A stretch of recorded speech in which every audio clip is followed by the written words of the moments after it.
الحمد لله والصلاة والسلام على رسول الله أما بعد أعوذ بالله السميع العليم من الشيطان الرجيم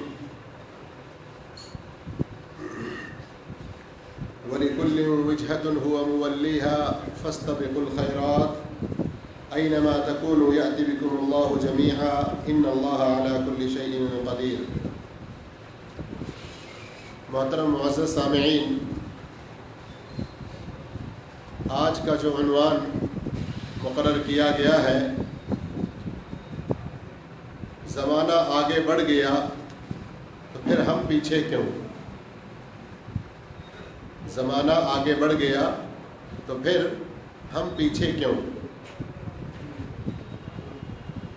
غالباً علامہ اقبال رحمہ اللہ یا کوئی اور شاعر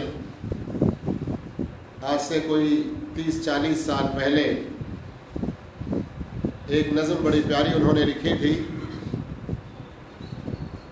کہ یہ دنیا کے لوگ چاند سے بھی آگے پہنچ رہے ہیں، لیکن اس کے باوجود انسان تو آگے پہنچ رہے ہیں لیکن انسانیت کو پیچھے چھوڑ کر زمانہ آگے بڑھ رہا ہے، معلومات بہت زیادہ بڑھ رہی ہیں، اور یہ ساری معلومات بڑھنے کے باوجود دنیا میں انسانوں کی سہولت کی چیزیں بہت زیادہ ایک سے ایک نئی سے نئی سامنے آنے کے باوجود انسانوں کو جس چیز میں آگے بڑھنا ہے وہ اس سے پیچھے ہیں۔ زمانے کے اعتبار سے ترقی کر رہے ہوں گے، بہت ساری سہولیات کی چیزیں اپنے لیے پیدا کر رہے ہوں گے، لیکن ایک انسان دوسرے انسان سے جس قدر قریب مل کر ہونا چاہیے، ایک انسان کا اپنے رب سے جس طرح اس کا تعلق ہونا چاہیے، اس چیز میں وہ اور آگے بڑھنے کے بجائے بہت پیچھے ہیں۔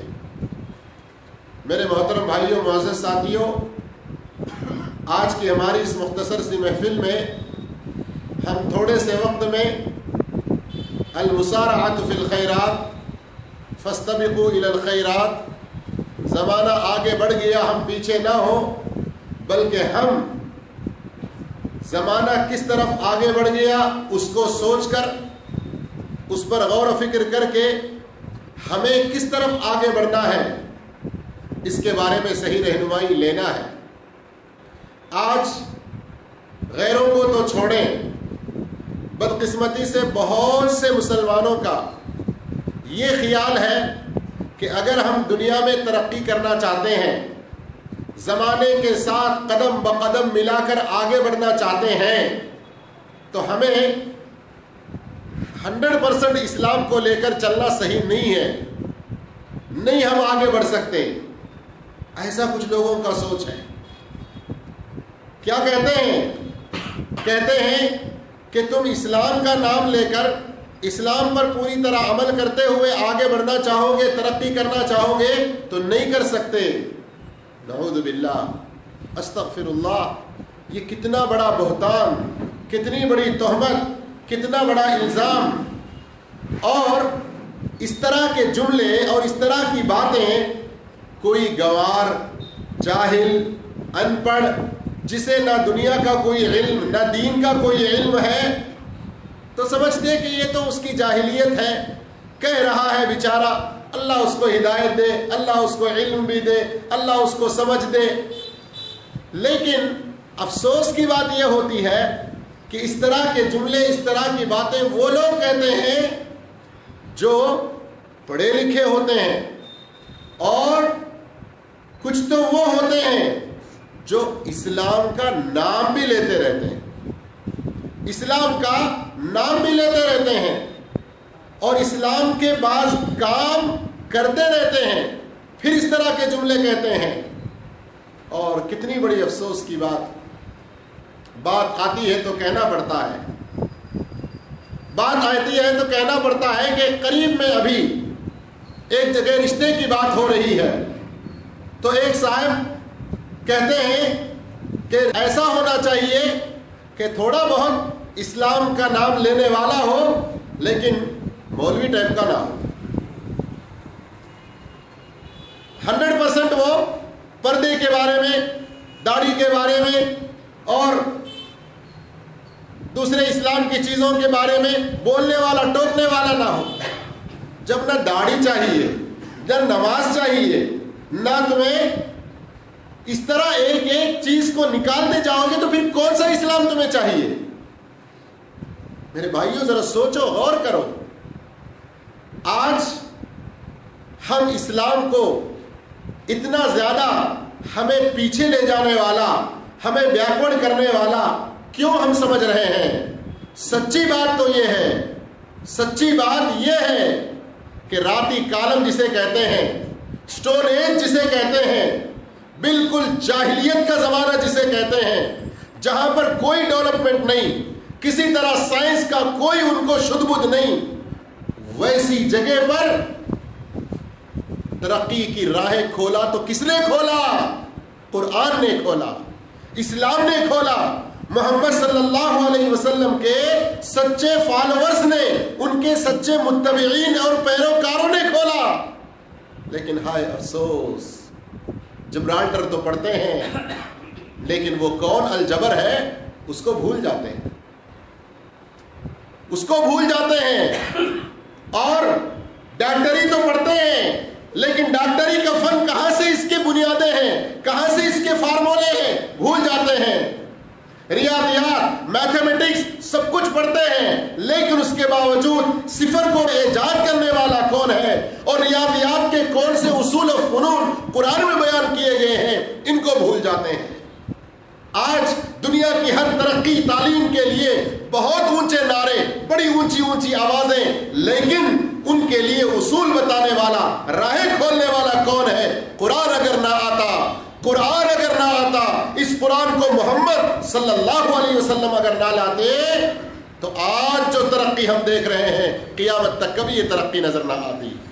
یہ کوئی ایسی ہی جذباتی باتیں نہیں ہیں، یہ وہ وٹنس ہیں، شہادات ہیں، یہ وہ ساکشم ہے جسے اسلام ناقبول کرنے والے مفکرین نے، اورینٹلسٹ نے، سمجھداروں نے پڑھا، غور کیا قرآن کے اندر تو انہوں نے اس طرح کی شہادتیں دی، اس طرح کی گواہیاں دی. ٹولسٹو ہو، برنارڈ شاہ ہو، رام کرشنا راؤ ہو، مہاتما گاندھی ہو اور دوسرے. لیکن یہ ان کی بدقسمتی تھی کہ حق کو تو انہوں نے بیان کیا قرآن کو سمجھ کر لیکن اسے قبول نہ کر سکے. تولستوئی کے بارے میں جو رشیا کے ہیں یہ خبر مشہور ہے کہ انہوں نے اسلام قبول کیا ہے. خبر صحیح ہو تو اللہ رب العالمین ان کو اپنے خالص بندوں میں شمار فرما لے. بتانے کا مقصد یہ ہے زمانہ آگے بڑھ گیا، ہم کیوں پیچھے ہیں؟ ہم اس لیے پیچھے ہیں کہ قرآن کو ہم نے پیچھے چھوڑا. نبی کریم محمد مصطفیٰ صلی اللہ علیہ وسلم نے کیا فرمایا تھا؟ فرمایا تھا القرآن شافع مشفع، قرآن سفارش کرنے والا ہے، اس کی سفارش قبول کی جائے گی. ماحل مصدق، وہ اپنے پڑھنے والوں کے حق میں حجت پیش کرنے والا ہے اور اس کی بات کو مانا جائے گا، اس کی بات کی تصدیق کی جائے گی. من جعلہ امامہ قادہ الی الجنہ، جو قرآن کو اپنے آگے رکھے گا، اس کو پڑھے گا، سمجھے گا اور اس سے نصیحتیں حاصل کرتے ہوئے اس کے مطابق اپنی زندگی بنائے گا، وہ اس کو فارورڈ کرے گا، آگے ترقیوں پہ لے جائے گا، اس کو جنت کی اونچی منزلیں بھی طے کروائے گا. وَمَنْ جَعَلَهُ وَرَاءَهُ أَوْ خَلْفَ ظَهْرِهِ قَادَهُ إِلَى النَّارِ، جو اس کو اپنے پیٹھ پیچھے چھوڑ دے گا اس کو وہ جہنم کی طرف لے جائے گا. یہی وہ قرآن حضرت عمر بن الخطاب رضی اللہ تعالیٰ عنہ ہے. مکے کے سفر کے لیے آئے ہوئے ہیں، راستے میں ایک جگہ ان کو ابو موسیٰ اشعری رضی اللہ تعالیٰ عنہ ملتے ہیں. عمر رضی اللہ عنہ مکے کی طرف آ رہے ہیں اور ابو موسیٰ مدینے کی طرف جا رہے ہیں.